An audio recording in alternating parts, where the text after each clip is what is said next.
Hello and welcome back. In this video we'll be looking at Python debugger. So whenever you are having some problems with your code, you need not always run the code and see where the code is failing, right? So we have a module in Python that helps us run the code line by line, and whenever it is giving an error or something, it doesn't necessarily run the program, so it just shows you that particular error so you can fix it before the code is actually run, right? So hope you understood, and to discuss further, we'll jump right into coding. Yeah, so I have this program, right? So that says a is equal to 2, b is equal to 1, s is equal to 2 for I in range of a, that is 0, 1 and 2, and 0 and 1, I'm sorry. So s will be equal to a divided by b, and b will keep decrementing by 1 because b minus is equal to 1. That's what it means. It means b is equal to b minus 1.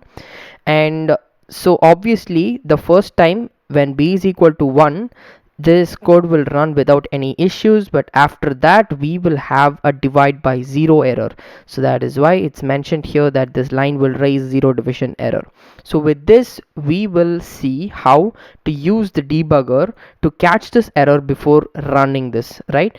So the command that we use is python -m space pdb. That is the module, that is the Python debugger module, and the name of the file that you want to run it, right? So once you run here, we will have a pdb prompt here, right? So this is called the Python debugger prompt, and here you can give certain commands like next, right? So next will take you to the next line, right? You can also give this command called jump, right? So we are in line number 2 as of now, so we don't need to run 3, so we'll go to jump 4.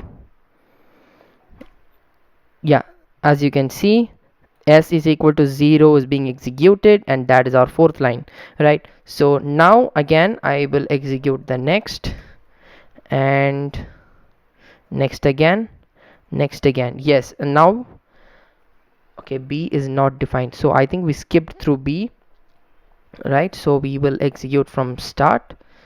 You you type exit and enter, and it exits this module.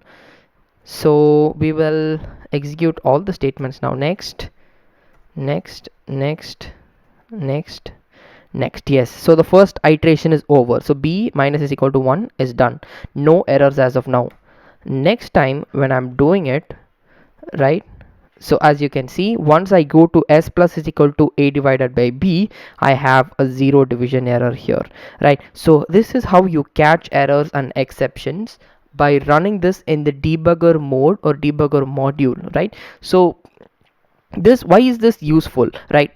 Because we can always run it, and we can see what kind of problems it is. But for example, if we have a huge program that does a lot of manipulation of files and folders, right? So if we are going to write code that are going to be manipulating important files and folders, and in some places there are mistakes in the code and some places there are not, right? So all these codes will be executed until that line in error comes, right? For example, if I'm creating some files here, if I'm modifying some files here, and this is the line which the error is there, all these creation and deletion of files will take place before this error is attained, right? So we do not want that. We want the program to like completely run properly without like half executing and half erroneous, right? So to prevent that, we have the Python debugger module, which helps us to catch the errors and exceptions beforehand, right? So I hope you understood. Thank you so much for watching, and we'll meet in the next video.